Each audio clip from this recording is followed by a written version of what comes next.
اعتراض کوي ډېر شیعهګان هم اعتراضونه کوي خو لیکن ډېر علما داسې دي چې هغوی په عقلي طور باندې هم د هغې جوابونه کړي دي او کتابونه په دې باندې موجود دي احکام اسلام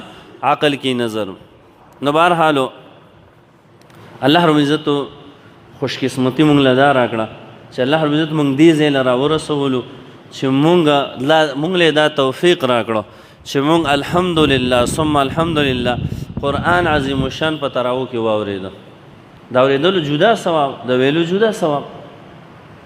او دا د رسول الله صلی الله علیه وسلم سنت مبارکو چې نبی صلی الله علیه وسلم به جبریل سره د قرآن دور کول نو عزتمندو دا سعادت مونږ له نصیب کړو دې د وجې نه قرآن کې الله عزت فرمایي شهر رمضان الذي انزل فيه القرآن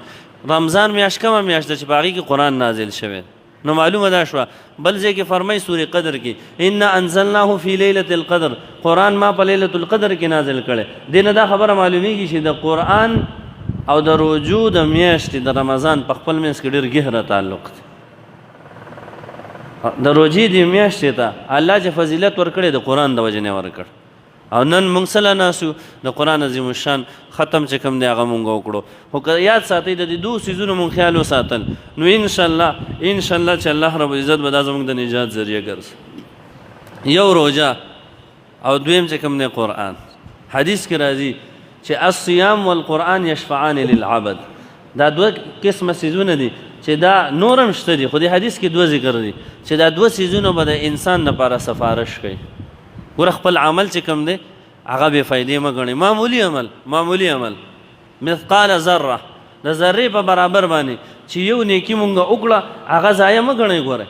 چا سره خو وکړل حدیث کې راځي لا تحقرن من المعروف شیئا د نیکۍ به یو کارم سپک نه ګڼي ولو ان تلقى اخاک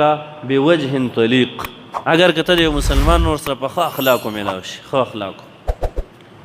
اخلاقو باندې میلاوېدل دا په ظاهره باندې ملاوېدل خو مونږ هر چا سره کوو نه به پیسې خرچه کېږي نه بل څه کېږي خو په دې مونږ له ثواب ملاوېږي او رسول الله صلی الله علیه وسلم فرمایي چې تاسو به دا نیکي سپکه نه ګڼئ نو سوچ وکئ الله رب العزت به دا نیکي زموږ ضایع کړي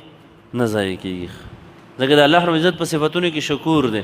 او شکور هغه د عمل قدر ته ویلی کېږي یو حدیث کې راځي چې یو بنده به یو کجوره خرڅ کړې وي او د قیامت په ورځ چې کله الله ته پیش شي هغه به ورته وایي ای زما بنده د دې کجورو د دې غرونو ثوابونه وړه هغه به ورته وایي الله ما خو یو کجوره خرڅ کړې وه نو الله رب العزت به ته وفرمایي چې تا د حلال مال نه پاک مال نه او په اخلاص سره دا خرڅ کړې وه نو نن مې تا ته د احد د غرونو عمره زیاته کړه د دې د وجې نه عزتمندو چې د روژه سفارش وکړي قرآن سفارش وکړي نو بس بیا مونږ له نجات میلاوله صحیح شو روژه به ورته وایي چې یا الله دې ما د خوراک څښاک نه منع کړو او قرآن به وایي یا الله د شپې د خوب نه مې منع کړی زه به یې لوستمه شپه ورځ به یې زه لوستمه نو دې د وجې نه یا الله زما شفاعت روژه به وایي زما شفاعت قبول که قرآن به وایي زما شفاعت قبول که د دواړو شفاعت به قبول شي او دا سړی به جنت ته لاړ شي چې زموږ بیړه پهر شي نو بس کیسه ختمه شي